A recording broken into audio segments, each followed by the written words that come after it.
Welcome, everybody. Today, I'm going to be talking about how 99% of you are going about hiring the wrong way. So today, I'm going to be presenting the easy way to find management level contractors, and this is going to be game-changing in your business. So why should you be listening to me? Who am I? Who is this crazy bald dude? Well, I am Josh Hadley. I am the father of 3, a husband to a beautiful wife. I am also an 8-figure brand owner. So you can see I've been selling on Amazon from 2016 is when I officially got started, and we crossed the 8-figure mark back in 2022. And I am also the host of the Ecom Breakthrough podcast, where I help share actionable strategies to help 7-figure entrepreneurs grow to 8 figures and beyond. So today, to kick things off, I want to share with you a story, okay? I'm going to roll back the timeline here all the way to 2017. I had just gotten our Amazon brand off the ground. Customer service started to become more of a nuisance than anything. And so I had heard about this wicked smart idea of going to the Philippines to go hire some VAs or some customer service representatives, okay? So at the time, it was called Odesk, which is now transformed into Upwork to find some of these contractors over in the Philippines. And here is the story, okay? It is midnight, all right? Midnight my time. Everybody in my house is quiet, asleep. My son's in bed. He's probably a couple years old at the time. My wife's asleep, okay? We had a small house. And guess what I had starting at midnight? I had an interview with a bunch of different Filipino applicants for this customer service role. So what do I have to do? I have to go into my garage. I have to get inside my car and literally just kind of like you see this setup here on this page. That was me sitting in this dark car, turned on some lights, and I had a quiet space where I could actually talk. I wasn't going to wake anybody up. But guess what happened? Once I started those interviews, it started to become very, very frustrating. And I was frustrated that A, I wasn't sleeping, but B, I felt like I was wasting my time. And this is why. Out of probably the 5 interviews that I had that night, I had them set back to back to back. Okay. Almost, I think it was 4 out of the 5. Within the first 2 minutes, I was like, I can barely understand you. You don't speak great English. And I don't really think that you're going to be able to do very well in a customer service role. But I had no idea how to go about hiring and finding the right type of VAs that will succeed in the role that I was looking to hire for. So fast forward 7 years to where we're at today, I have gained an immense amount of experience. And one thing I'm confident in saying is that I have become more of an expert at being able to identify, hire, and find A-level talent overseas, okay? And it's truly been game-changing for our business. Currently, we have over 25 different team members. And so I have learned from experience how to fail, but also how to overcome those stumbling blocks and those failures that makes this process work. 99% of the time, I'm finding A-level talent that's going to run circles around anybody else. So what I've developed over these last 7 years is a 7-step process to walk you from, hey, I know I need to hire somebody, all the way to, wow, I've got somebody amazing that I am confident that they are going to be able to crush this role. All right, so let's dive in. Step number 1, what you need to do is conduct a time study, okay? Now, what this means is over a 2-week period of time, you are going to be tracking your time in increments of 15 minutes at a time. All right, now that might sound very tedious, and guess what? It is. It's not a very pleasurable experience, but here's what's going to be enlightening for you. A, you're going to identify, wow, I watched way too much TV. Wow, when I thought I got onto TikTok and I spent 5 minutes there, I actually ended up there for the next 45 minutes, right? You're going to be able to self-correct as you're jotting down your notes of where your time is going. But here's one of the most important things that you're going to learn. You're going to actually be able to identify when you're working, what are you working on and what type of tasks are you working on? Because here's the thing that you need to do. You need to be able to identify what is the queen bee role in your business. One of my favorite books that talks about this is called Clockwork by Mike Michalowicz. He does an excellent job of laying out, helping you understand, what is truly the differentiating factor in your business and what is your core competency that makes all the difference in the business, okay? So what that means is as you're tracking your time, you want to identify hey, I'm really good at finding new product ideas. I love it. I'm really good at it. In fact, I would consider myself an expert. And guess what? When I'm done finding new product ideas, I step away from it energized. Whereas on the other hand, if I'm managing customer service and I'm going back and forth with customers and have to create reimbursements and refunds and creating shipping labels for them to send the product back to me, if that's not something that I enjoy doing, and when I'm done with that task, man, I feel like I've just wasted a lot of my energy, I'm not energized by it, then you have a good indication that that is not your queen bee role. Your queen bee activity is going to be the thing that that energizes you and is the lifeblood of the company. Okay. So to give you an example here for myself, when we started hiring out our team, one of the things that I noticed outside of customer service, because that was one of our first things that we had hired out, the next thing that I realized that started filling up my time bucket was that I was doing a lot of project management. I would find new product ideas, and then I knew that we had to do keyword research. I knew that we had to create PPC campaigns. I knew that we needed to create product images. I knew that we needed to do a competitor analysis and find out what price point we're going to launch it at, et cetera, et cetera. There's a whole process to launching a product. And all I had to do was I was just constantly following it. Where's this at? Where's this product at? Where's that product at? Has this one been manufactured? Is it being shipped into Amazon? Where are we at in this process? That was taking up 75% of my day, but it wasn't something that energized me. So I knew that my role that I needed to hire first for my business was a project manager. Now, I don't want people to be listening to this to think, oh, I need to go hire a project manager. That's the importance of this time study. It's going to reveal to you who it is that you actually need to hire. Okay, so that's the most important aspect about this. Now, once you've identified who it is that you actually have to hire, you need to create a role profile for this specific role that you're hiring for. Now, what is a role profile? I'm going to dive in, and I've set up a magical fill in the blank template that you guys are going to have access to in the download section. So feel free to look over in the download section. You should have access to this template. But this is going to be your bread and butter. You are going to come back to this role profile template time and time and time again. So I'm teeing this up just to say how important this aspect is going to be. So you need to define the role you're needing to hire by completing this magical role profile template. And I'll walk you through step by step here for what you need to do. All right, so step number one of filling out your role profile template, you need to list your company vision and mission. Now you may be asking, why is this important? The customer service agent doesn't need to know what my mission is. The customer service agent doesn't need to know the vision that I have for this business. And I would say false. They do. And the reason why is because A-level talent, those all-stars, the MVPs, guess what? They are attracted to other MVPs that have big goals and dreams and visions. And so you need to be able to clearly articulate whatever your vision or mission is for your business, because guess what? I have found this time and time again. You will find people that are willing to take a pay cut or a decreased salary or a decreased hourly rate in order to join your team if and only if they believe adamantly in your mission or the vision of your business. That's something that they want to get on board behind. They feel like they're making a difference in the world. They're willing to take a pay cut just because they believe so strongly in that mission. So that's why that's step number one. Step number two, you need to create a scorecard or metrics that are going to be able to measure performance. So these can also be referred to as KPIs, key performance indicators, okay?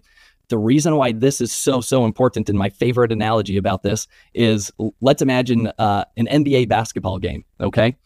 Let's say you're going to go show up at an NBA basketball game, but nobody's keeping score, okay? Nobody's keeping score. There's no scoreboard. You just see a bunch of guys going up and down the court. They're making shots. There's some awesome slam dunks.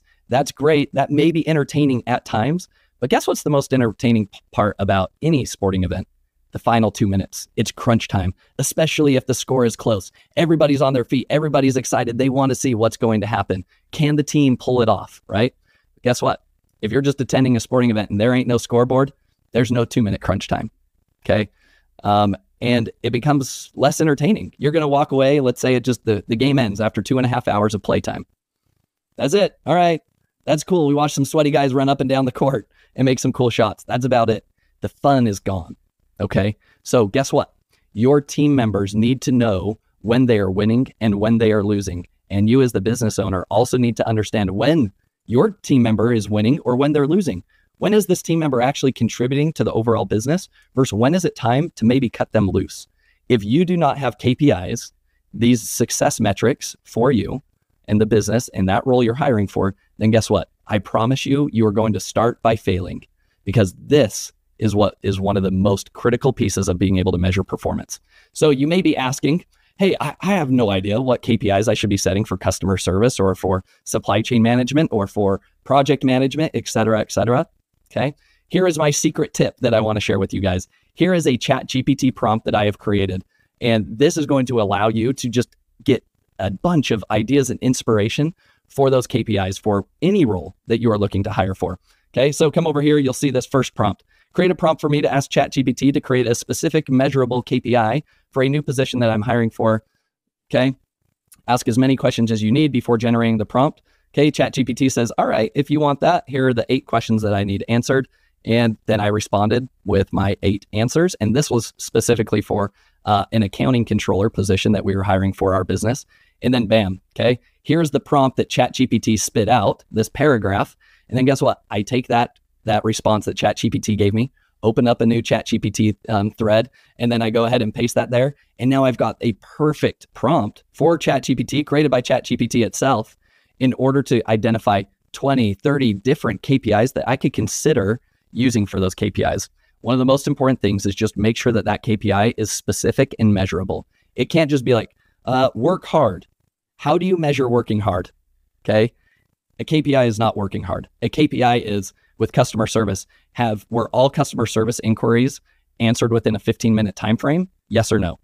That is a yes or no statement. Okay. That is specific. That is measurable. Step number 3, we've identified what those KPIs are. Now we need to state what success looks like using those scorecard metrics. Okay. So you're going to need to create just a simple paragraph, okay, that says, hey, this is what success looks like for the supply chain manager position, incorporating all of those KPIs. Okay. Now the beautiful part about this, you can go back to ChatGPT and say, hey, create a paragraph of what success looks like for a supply chain manager using these 5 KPIs that I've identified. Step number 4, you are then going to list the 2 to 3 primary objectives for the specific role. Now, this is coming from one of my favorite books. It's called The One Thing by Gary Keller. Okay. What he talks about is if you prioritize the big rocks first, okay, you're going to make a bigger difference in the business rather than getting caught in the minutia of, hey, I answered about 100 different emails, but I didn't really move the needle in growth of the business. So likewise, you need to identify what are the 2 to 3 activities for that specific role that must be done first and at all costs, right? If it's a super busy week, it doesn't matter how busy it gets. These are the 2 to 3 things that must be done no matter what. Step number 5, you're then going to list the remaining 80% of those activities. These are the things that just need to get done day to day. They're not the big rocks, but they are important. They do need to be done in order to do the job correctly. But this clear delineation is going to set the proper mindset and frame for your team member when they first come on. All right, step number 6 and 7. Okay, list additional activities or mandatory meetings that you might have. Step number 8, you're going to list the key skills that this person needs for this role. Okay, so here, it might be that they need to have some particular certification. If it's a project manager, maybe they need to be PMP certified, or supply chain manager maybe needs to be 6 Sigma certified, etc. Those would be like the type of skills that you put here. Okay, step number 9, you're going to list the people that they're going to interact with. So it's very clear for them, day number 1, A, who they're reporting to, but B, who are the types of people that they are going to be communicating with the most. All right, step number 10, you are then going to list the requirements for this role. Okay, now the requirements are going to be, again, some of the, if there's specific education that you want them to have, or a training or background, that would be this portion to put that in. Okay, and when you're done, this is how much information gets put into this role profile. This is what it looks like when you are completed. Now, the importance about this is that, yes, it's going to be tedious up front, and it is going to take you a lot of time. But guess what? Once you do it once, this is something that if you ever need to go hire for this role again or expand out, okay, you've already got this document. It's set in stone. You can come bring it back in and you can update it as you see fit. But this becomes the Bible for that specific role. All right, so now that we've created this role profile and it is very clear who it is that we're looking for, the specifications, the role requirements, and the KPIs that we're going to measure them with, we need to actually go and post this job on different job boards, okay? So what does that look like? Well, you need to create an attractive job description just like your Amazon listings. So I'm going to double down here on how important that role profile is, because if you follow the role profile template that I just provided to you, you will ultimately come out with this amazing Amazon listing on the right-hand side.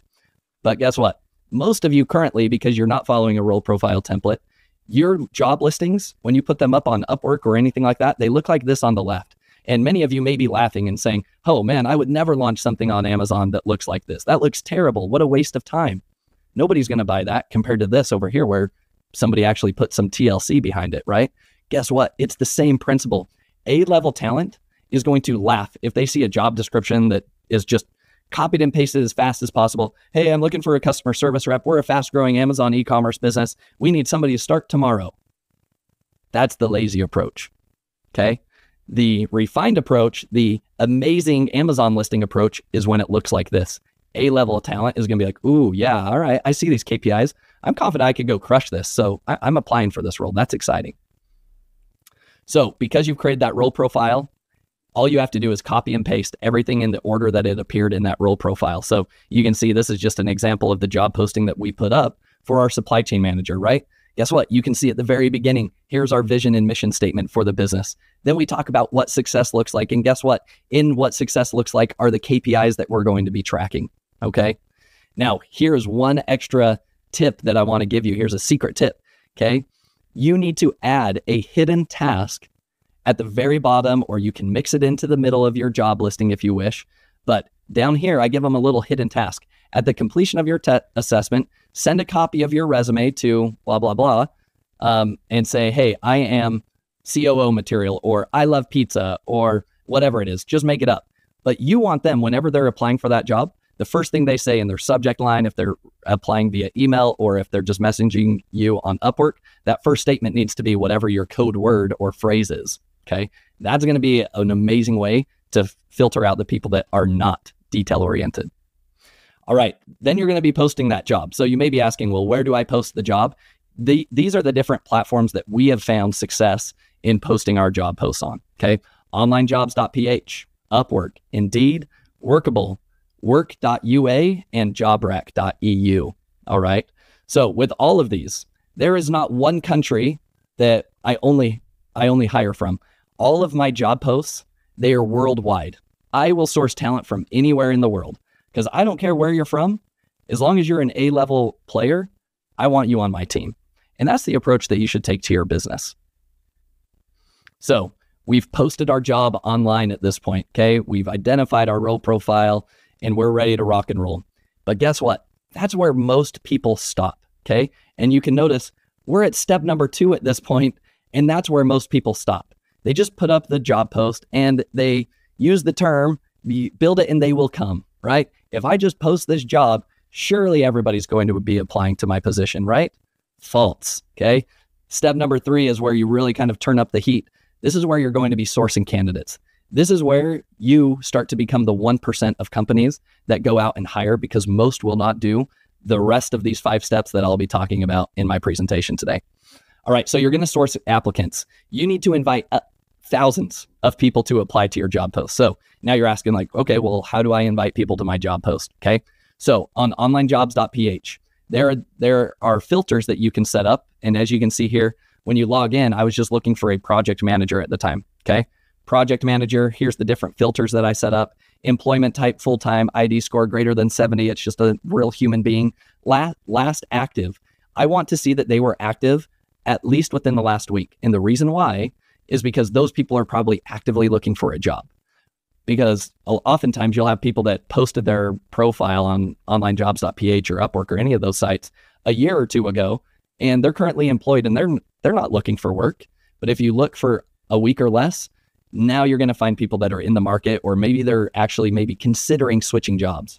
So you can see it found 904 job seekers. So now we're going to reach out to every single one of these people.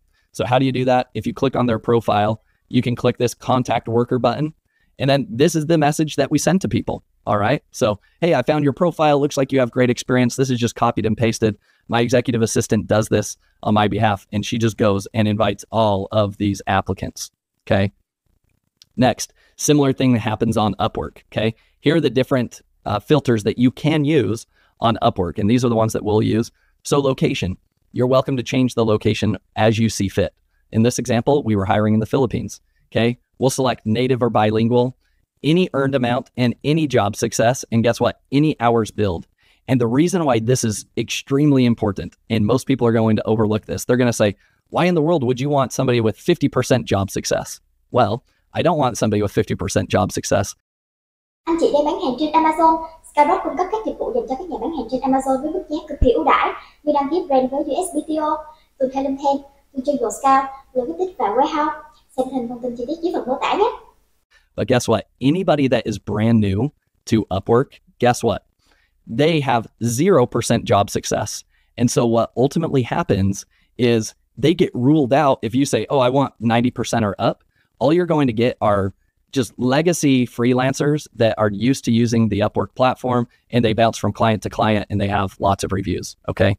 That's not what you want. One of the hidden hacks or tips that I want to share with you here is that our best candidates have been those that have been brand new to onlinejobs.ph, brand new to Upwork, and we just stumbled upon them and we scooped them up before they ever had any other freelancing clients.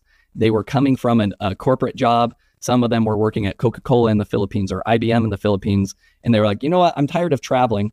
I want to start working from home. Let's try this freelancing gig. They signed up, our paths crossed. And those have been some of our best team members to date. Okay. So that's why these filters are so important. There's a reason behind all the madness. Select your hourly rate, select the last activity. Obviously we want the last 2 weeks, somebody that's actually in the market. And then we want freelancers. We do not want agencies. All right, then you're going to invite those candidates to apply. So we've set up those filters, as you can see here across the top. We're looking for a project manager. Boom, it's going to give a bunch of people to us. So all you have to do is click this invite to job button.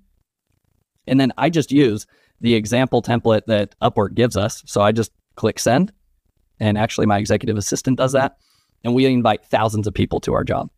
Now, here is a really cool hack or tool that I recently discovered. And in fact, this won the $1 Billion Seller Hack Contest at Kevin King's event. So this is literally game changing, and this can really open things up.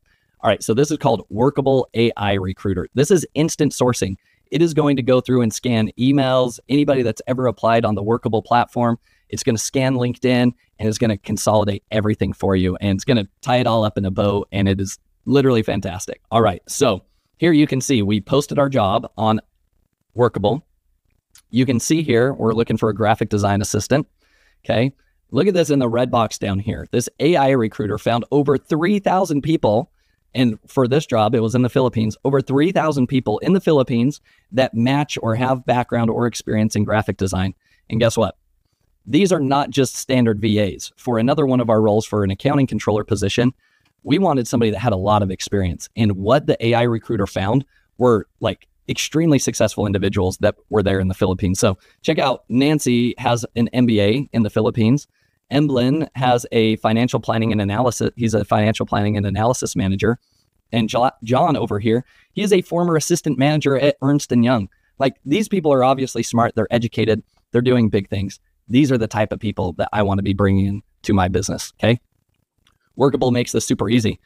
Simply select all of those the AI recruiter candidates that it populated for you, and then you can batch send them all a single email in the click of one button. That's how amazing it is. And you're inviting thousands of people to come at least just be aware of your job and to come apply for your position. Before I can dive into step number 4, you need to experience a mindset shift in the way you go about hiring. Okay. And for me, this was a massive unlock that I had. Okay. So on my podcast, I actually had Michael E. Gerber. He is the author of The E-Myth. Okay. That is one of the most, I guess, well-renowned books, The E-Myth, which is all about like creating processes and working on your business, not in your business, how to hire people, etc. Okay. On that podcast episode that I had with him, one of the things that he kind of reiterated when I said, hey, you've worked with hundreds and thousands of business owners. How do you help them find A-level talent that can actually scale and grow their business? This is what he said. When it comes to hiring talent, do you have a vetting process similar to the Navy SEALs, where only the best survive? So that would be my question back to you guys. Do you have a vetting process that is just as difficult to go through as it is to become a Navy SEAL? Now, for those of you who don't know how difficult it is to become a Navy SEAL, well, check this out, okay? Hell Week is the defining event of the BUDS training, okay? It is held early on in the 3rd week of the first phase. And I underline this, before the Navy makes an expensive investment in SEAL operational training, okay? AKA, before you spend a lot of money hiring somebody and everything that goes with that, you should be considering following a similar pattern here. Hell Week consists of 5.5 days of cold, wet, brutally difficult operational training on fewer than 4 hours of sleep. Hell Week tests physical endurance, mental toughness, pain, and cold tolerance, teamwork attitude, and your ability to perform work under high physical and mental stress and sleep deprivation. Above all, it tests determination and desire. On average, only 25% of Navy SEAL or of SEAL candidates make it through Hell Week, the toughest training in the U.S. military. All right. So with that being said, what is your Hell Week that you are requiring all of your candidates to go through? Okay. I'm going to walk you through now. Steps 4, 5, and 6 are going to be that Hell Week that people need to go through.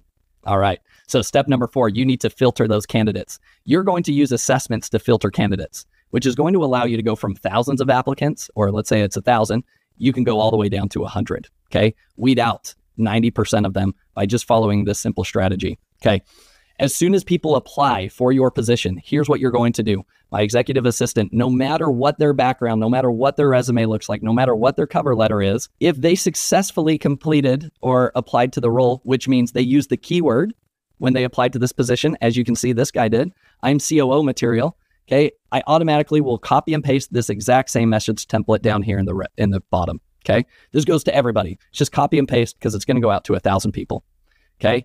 This link that I give them is going to take them to this Criteria Corp website where they're going to complete these assessments. Now, you may be asking why this Criteria Corp. I'm not an affiliate. I have no financial interest in Criteria Corp. However, I've done extensive research, and this is one of the few, if only, assessment platforms for hiring that does not charge you per applicant. You pay a one-time fee and you get access to this thing. So I think last year we had over 7,000 people go through this last time I was looking. Okay. So that's what's amazing about that. I can't afford 7,000 people at $100 a piece for me to consider hiring people, right? That's just not realistic. So that's why. But here, these are the 3 different tests that we'll run them through: the aptitude test, personality test, and the skills test. Now, here's the interesting thing about this aptitude test, okay? According to Criteria Corp, cognitive aptitude is one of the most accurate job predictors of job success for any position. That's their data. I don't know how they have it, but that's what they talk about. Long story short, I think this CCAT score, Criteria Cognitive Aptitude Test, is likened unto like an IQ score, if you will. Okay. So ultimately, as people start taking these assessments, you're going to see them coming in. You can start filtering them accordingly. So anybody that passes these 3 marks, right? It's like check, check, check. They pass these 3 assessments. They get moved on to the next round. So what are my kind of like assessment criteria in order to move on? So for the CCAT, this is a 65. They're in the 65th percentile or better. Okay. For the employee personality profile, greater than 80% of a role fit. And then for the criteria basic skills test, that's a 75% or better. All right. And I told Criteria Corp that I was going to be presenting to a very big audience. And I was like, hey, are you sure you don't have an affiliate program? And they said, no, we do not have an affiliate program. So again, but what they did say is like, hey, but I would be willing to give anybody that learns from you a discount. So this is something, again, I do not get any kickbacks from this. Okay. This is just purely like, I'm trying to help you guys, Criteria Corp. But again, go find other assessment software. That is not the point of this, but just wanted to share that with you all. All right. Step number 5. Okay. Create a test project. Okay. Have candidates complete a test project of a real task or project that they will actually need to perform when they are on the job. This is going to then help you go from 100 applicants that passed the original assessment all the way down to 10 to 15 applicants. All right. So what is Josh talking about this test project? Give me an example, right? Here's an example of a test project request that we sent out to those successful applicants, okay, for our creative director position, okay? So you can see here, hey, we have lots of applicants. Thanks for applying to this position. We created a little Loom video where it was my wife and I talking, at least being a friendly face to them, letting them know there's a real person on the other side of this exchange, okay, saying, hey, here's what we need for this next step, okay? This was the rest of the email below. We need you to complete a simple test project with the following deliverable, okay? They need to create an Amazon A+ content page for one of our calendars, okay? And they need to do all the image design files, etc. Okay? And if they're not familiar with A+ content, you can learn about it here. Here's the links to access all of those different files and go to town. And here's your due date, and make sure you email that to us following the directions here by submitting your test project with this subject line as follows, okay? Now from there, that is where you're going to have to start paying attention and actually reviewing some test projects. So here's another secret tip that I want to share with you guys. If you're confused and you're like, I don't even know what I don't know what test project I would create, okay? Go to ChatGPT. And here's a simple prompt that I've used over and over again when I just need some ideas and inspiration for a test project for any role. And you can just fill in the blank here. So this test project tips and FAQs from people that have asked previously, the completion rate, okay? So out of the 100 that are going to receive this, you're only going to get back maybe 20 or 30 people will actually complete the test project, okay? Next question, do they do it for free? Yes, they do it for free. This is not paid, and it's also not unethical, it's not unethical to ask them to do this for no compensation. When I applied to work at American Airlines, that was my first job out of school. American Airlines asked me to do a test project, and never once in my mind did I think, how dare they? They should not be asking me to use my valuable knowledge and capital to, provide them with free consulting or advice. I never thought about that once. If the Fortune 500 companies are doing this, you're at a disadvantage if you don't follow it. Who creates this test project? The immediate supervisor. Whoever is going to be actually overseeing that role needs to be the person that creates this. Who actually reviews those test projects when they come in? Likewise, the immediate supervisor, whoever's overseeing that role. Okay, when the test project comes in, here's some secret tips as well that are going to make this process easier for you. Make sure you create like some type of scoring rubric just for yourself, so that as you go through these applicants, you can rate them on a score of 1 to 5 for each of the following things, right? How are their English skills? Are they articulate? Like, can they actually convey information succinctly? Are they detail-oriented? Job-specific requirement 1 and 2, right? There's different things that they need to have experience in. Secret tip here is have them record a 5-minute Loom video just walking through that project and why they made the decisions they made. It gives you a chance to get to know them, to see them face-to-face virtually, okay? And to hear, can they fit everything into 5 minutes? Because sometimes we've gotten 50-minute Loom videos for test projects, and I just throw that in the trash. A, because they didn't follow the directions, and B, I don't have time to dive into that. And B and C, I don't want to be working with somebody that can't succinctly provide me details very quickly and efficiently. Other quick tips. Don't fool yourself if the candidate performs poorly on this test project. Do not move them forward. No matter what their resume looks like or no matter what background they say they have, if their test project comes back and you're like, don't move forward. Throw it in the trash. Last thing, if somebody misses the deadline for submitting the test project, they are immediately disregarded. All right. Step number 6, okay? Setting up group interviews. Okay, so now at this point, we have reviewed all of those test projects. We've got these test projects, and from those test projects, let's assume that 30 of them came in.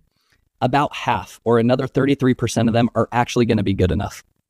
So we've got 10 to 15 candidates remaining at this point. What do we do now? What is the next step in this hell week that we're putting them through? Well, we group them all together, okay? And we say, all right, we do them in batches of 5. If we have 15 candidates remaining, we have 3 groups of 5, right? And then I'll schedule a 45-minute Zoom call for each batch, okay? And we're going to ask each candidate the same question. And you're probably wondering whoa, all 5 applicants are showing up on one Zoom meeting? That's exactly right, okay? It's outside the norm, puts people in an uncomfortable situation, but it is super eye-opening, and we've received fantastic feedback from the applicants. And one of the reasons why is because they enjoy getting to know the other applicants. And if they're not selected for the job, they probably know why they were not selected for the job, because they heard some of the other experience and qualifications that other candidates heard. Okay. So on that note, what are some sample questions you can ask in that group interview? Tell me about a project or accomplishment that you consider to be the most significant in your career. Describe a time when you had to work with a difficult team member. How did they handle it? Where do you see yourself in 5 years? State a problem actually happening in your business. Hey, we're overstocked on Amazon. We're being charged with aged inventory surcharge fees. How would you go about solving that issue, right?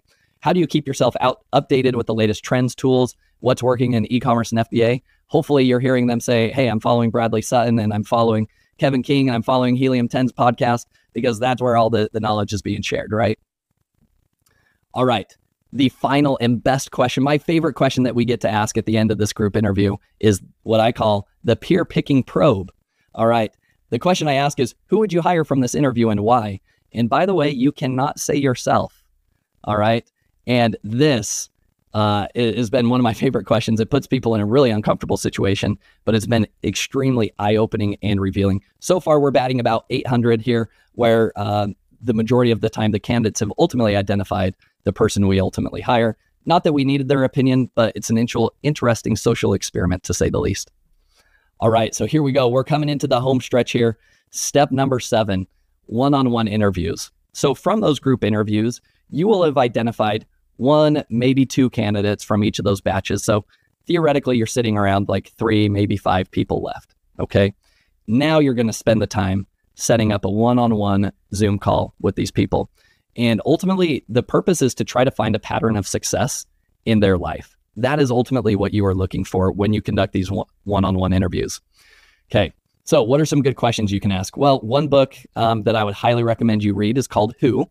Okay, this is a great book. This has been instrumental in like helping refine my hiring processes. A lot of ideas have come from this book. Okay, but ultimately you want to uncover a career success track record. Okay, so you're going to go through like sequentially, one role at a time. You're going to start with their most recent role and go all the way back to even like their high school days. Okay, and here's why. Each role you're going to ask them this: what were you hired to do? What accomplishments are you most proud of? What are some low points? Who are the people that you worked with and why did you leave that job? Okay, you're going to do that for every single position.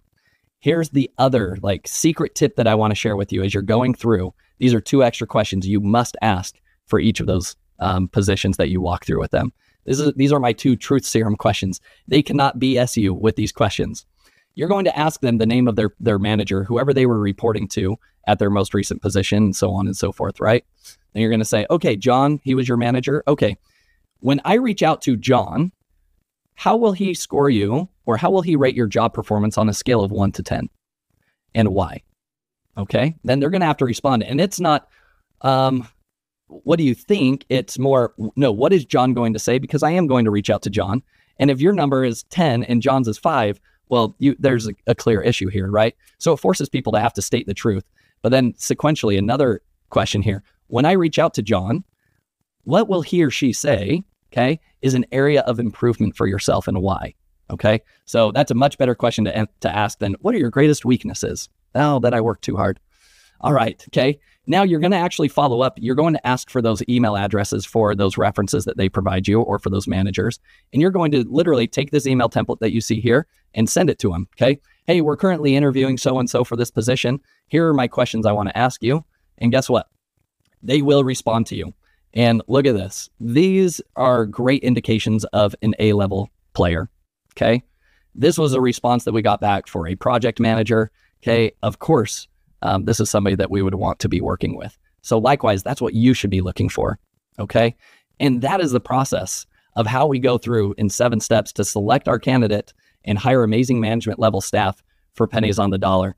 As you walk through the 7-step process, okay, we went from the time study. You need to be thinking like, who do I actually really need to hire in my business? Please don't mistake and think that just because somebody else has a project manager or a supply chain manager or a PPC manager, that doesn't mean that's the need for your business right now. It all starts with the time study, goes to then creating your role profile, establishing clear KPIs for that role, then sourcing those candidates. Don't just put up the job. You need to go actively recruit people. And I showed you all how you can do that. You need to then filter candidates, have them complete an online assessment that just make sure that they're an educated individual, okay?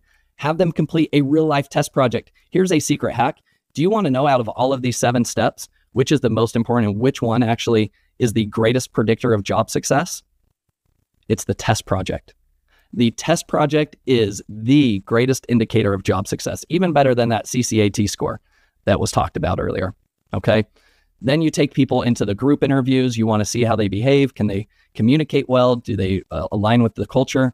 And in your one-on-one interviews, you want to go through all the way back to their high school days, because guess what?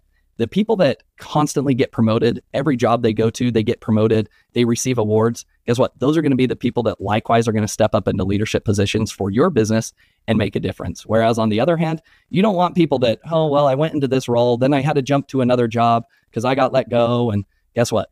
The best people that have success, they get pulled and they typically get, poached by other companies or brought in because they're that good of talent. That's what you're looking for. And so as we conclude here, right, I can look back in my story of sitting in my car at midnight, okay, back in 2017 when the house is quiet, and I'm extremely frustrated that I've signed up for all of these interviews on Upwork and I'm doing these video calls in the dark and they could barely speak a lick of English. And I'm like, good grief, how do people ever find a good team member? Because this is like pulling teeth. So what if they're $3 an hour? I can barely understand them. I can't work with them. If you follow the 7 steps, this will allow you to start getting out of the weeds of your business, start working on the business instead of in your business. And so that is my information I wanted to share with you all today. Would love for you guys to continue to follow me. If you have any questions, feel free to reach out to me personally. I'm sure Bradley has my contact details, but thank you.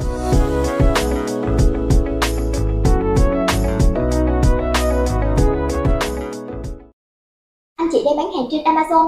Skyrock cung cấp các dịch vụ dành cho các nhà bán hàng trên Amazon với mức giá cực kỳ ưu đãi như đăng ký brand với USPTO, từ 2 lên 10, từ chân Scout, logistics và warehouse. Xem hình thông tin chi tiết dưới phần mô tả nhé.